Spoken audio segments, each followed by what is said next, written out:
proper grip is imperative to proper cutting technique. If the grip is not correct, then you're going to have a very difficult time getting a straight line on your cut. So what we're going to express and address right now is how to actually approach the handle or the tsuka with your hands as you come at it. The tsuka is slightly curved, just as the sword is slightly curved. There are diamonds that are created by the wrap on the handle itself. We take the left hand and we place it from the back side of the sword toward the handle. The knuckles will be in line with the diamonds. The right hand approaches from the top and is at least 1 finger width from the sword guard itself, the tsuba. So we never want to have the hand tight against the tsuba. We want at least 1 inch to 1.5 inches away. Notice my hands are not wrapped in from the sides, the thumbs are not on top. We're always gripping the sword like we can grip it with 2 hands and support it with the palm of the hand. And gripping. As we come from an overhead, the arms are in line, the wrist bone, the top of the wrist is in line with the wrist bone on the left side. So we don't want to grip from the side, we want to grip from the top.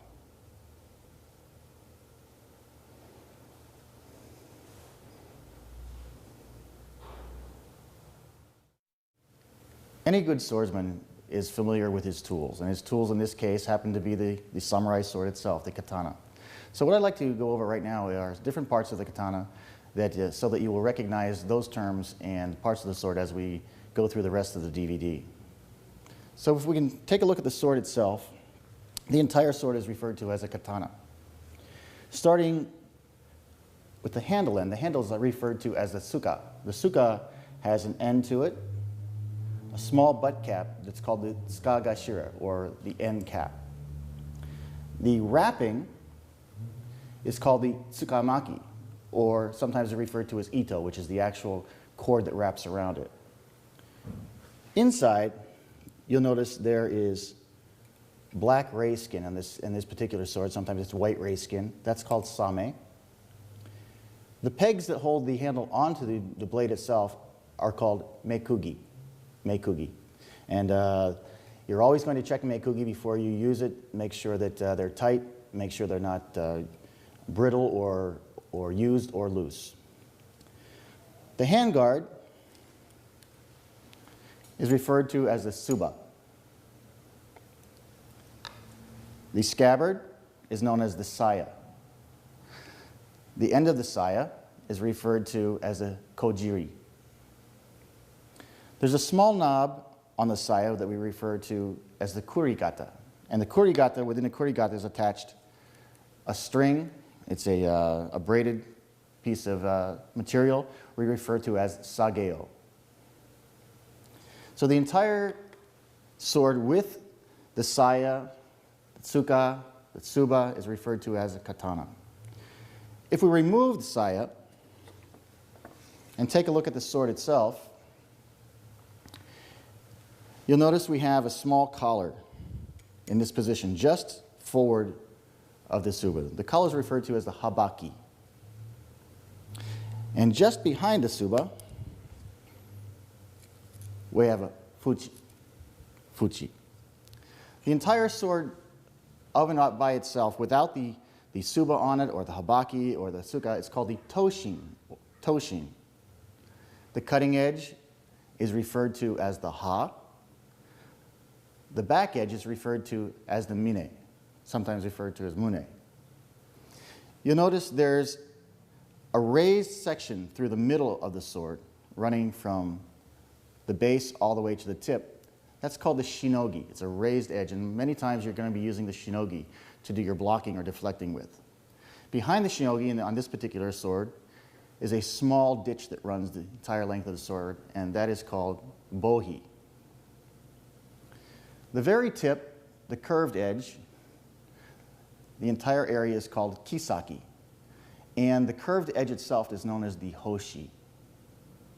Sometimes we use the hoshi to cut, but most of the time we use the cutting edge that goes from a slight line called the yokote that separates the sword from the kisaki back to about 9 inches behind. This area from here to here, from the 9-inch mark up to the yokote, is called the monouchi. There's a cloudy line that runs just along the edge, and that's referred to as the hamon.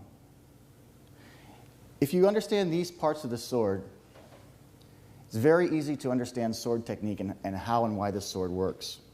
The basic curvature of the sword, for our express purposes in iaido or bato jitsu, is it has a general curve to it, which we call sori.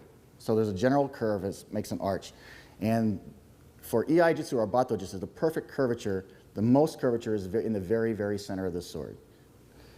So as you continue to learn your sword technique, it's important that you learn a little bit more about the sword.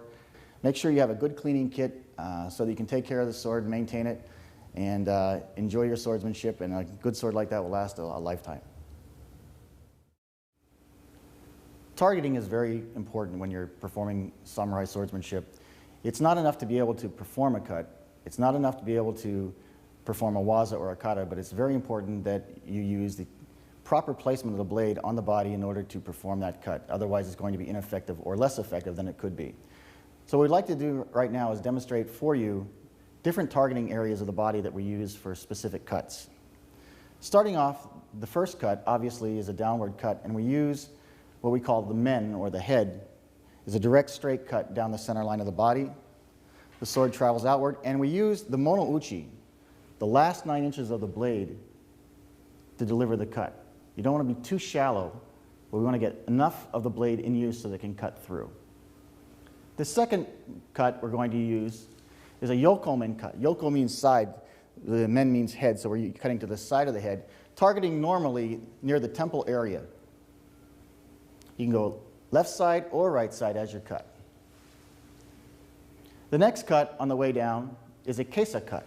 The kesa cuts and follows the line of a monk's robe. Or as you see, I'm wearing a monsuki, or a formal robe.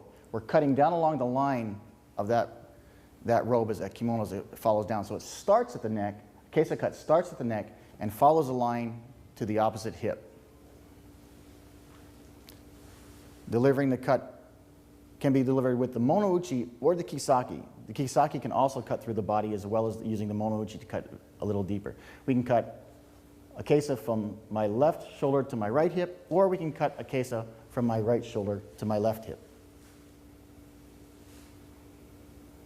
We can also cut in the opposite direction. We can do a return cut. On a return cut, a rising cut or a kiriage, we cut starting at the hip, and rather than using a kesa, we actually go a little bit further toward the shoulder blade. So we don't really exit the neck area, but the kesa starts here and exits near the point and peak of the shoulder. Cutting diagonally up, right side, then diagonally up the opposite direction, starting at the hip and exiting the shoulder blade. The next cut is a do cut. Do means the main portion of the body.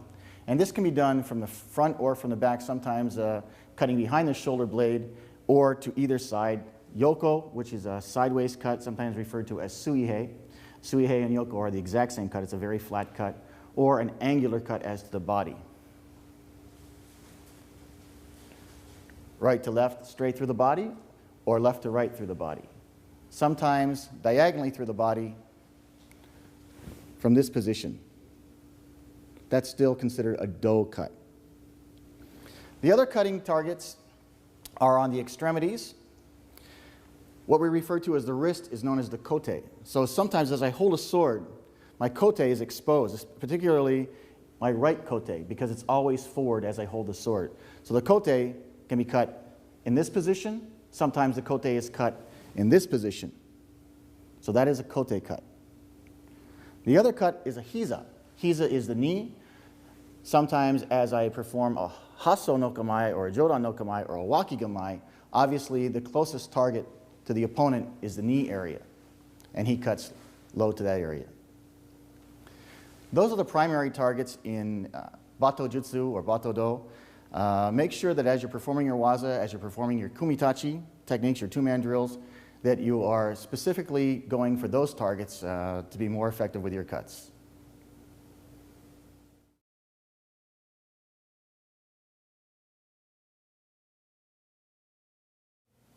僕が、居合を始めたのは三浦先生に会って素晴らしい人だと思ったので、こういう人になりたいと思って始めました。今まで、武道をやって空手少林寺拳法そういうのをやっておりまして、でも三浦先生になった時は本当の武道家侍という感じがして、僕もこのような人になりたいと思って居合を始めました。抜刀法は昔は栄新流のシステムには入ってなかったんですけれども、大日本武道会の要請を受けて福井先生が抜刀法栄新流の技の中から、作られたんです。居合術と抜刀術は、同じようなものですけれども、居合っていうのは人と人がこうパッと面と向かった時ですね。それとか立ってる時も居合、座ってる時も居合、向かい合わせに立ってる時も居合、そういうのを居合、その技が居合術であって、抜刀というのはあくまでも、刀を抜いてその時に切るっていうそういう技なので、居合の方が言葉としては、いついかなる場合にでもその時の対応に変化していけるっていう技ですね。居合には正座、立て膝、立ち技あるんですが、長らく修行しておられて膝を痛める人もたくさんいてますので、あくまでも武道はやっぱり健康のため、そして、人づくりのためとなるべく健康第一にそして、技を磨くと同時に心を磨く、それをやっぱり主体にして、我々も、正座立て膝やりますけれども、抜刀はもう年いった方でも膝の悪い方でもどなたでもできるということで、すごく皆さんには修行しやすいと思います。Obviously, having come from America, finding the correct teacher, someone that's capable and has the lineage that Shimabukuro Sensei's had, was difficult for most people, and particularly coming from Pennsylvania and having to travel to San Diego and then Japan to Osaka to train with Sensei and Miura Sensei was a bit of a challenge, but it's been well worth it. The martial arts for me, obviously I trained in Karate Do and Aikido in the past, and obviously the next step for that is the pinnacle of martial arts, which is Japanese swordsmanship. The sword obviously became a technical thing at first, but it's become much, much more than that. For me, it's not about what you study, it's about who you study with. It's about learning the true heart of the technique that's been passed down for 450 years, from the very founder through the teachers, the 20 generations, to where Shimabukuro Sensei is now the 21st generation and the designated So-Shihan, or successor to Miura Sensei.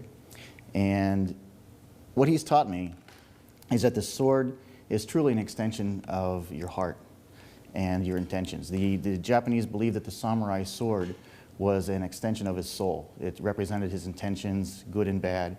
It could be a sword that gave life or a sword that took life. For me, in my daily practice, the sword has become a barometer and a thermometer for telling me what's going on in my life, and even the things that I'm not even aware of yet. For example, as a thermometer, when I draw the sword and cut with it, or if I practice Tameshigiri and the cut's not quite right, it tells me that something's wrong emotionally, and it's automatically reflected in this sword. If it's something that I'm not aware of, it's a barometer. It's a barometer. It tells me that the weather's changing in my life, that something's on over the horizon coming that I may not even be aware of yet. So every day, drawing the sword's a different process. It becomes something I need to do. It tells me about me. It becomes a method of self-actualization for me. And through Shimobu Koro Sensei and everything, I think everyone needs a guide. You know, like you step off the path, someone to put you back on it, gives you the roadmap and a way to follow. It's about compassion. It's about using the sword for the right reasons and continuing to use it to better yourself and make you a better person for your family.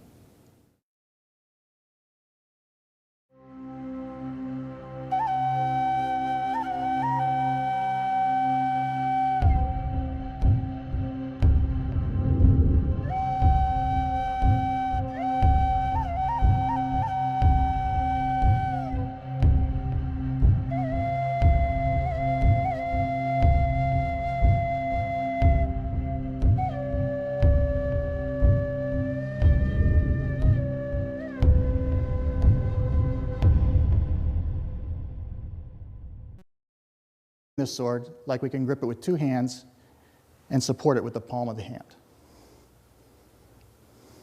And gripping. As we come from an overhead,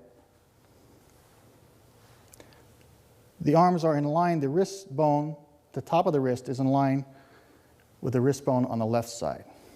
So we don't want to grip from the side, we want to grip from the top.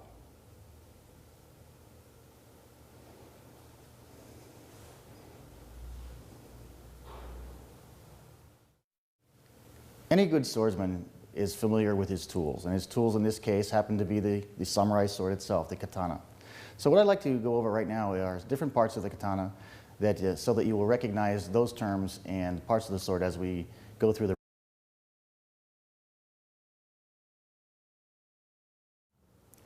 proper grip is imperative to proper cutting technique. If the grip is not correct, then you're going to have a very difficult time getting a straight line on your cut. So what we're going to express and address right now is how to actually approach the handle or the tsuka with your hands as you come at it. The tsuka is slightly curved, just as the sword is slightly curved. There are diamonds that are created by the wrap on the handle itself. We take the left hand and we place it from the back side of the sword toward the handle. The knuckles will be in line with the diamonds. The right hand approaches from the top and is at least 1 finger width from the sword guard itself, the tsuba. So we never want to have the hand tight against the tsuba. We want at least 1 inch to 1.5 inches away. Notice my hands are not wrapped in from the sides, the thumbs are not on top. We're always gripping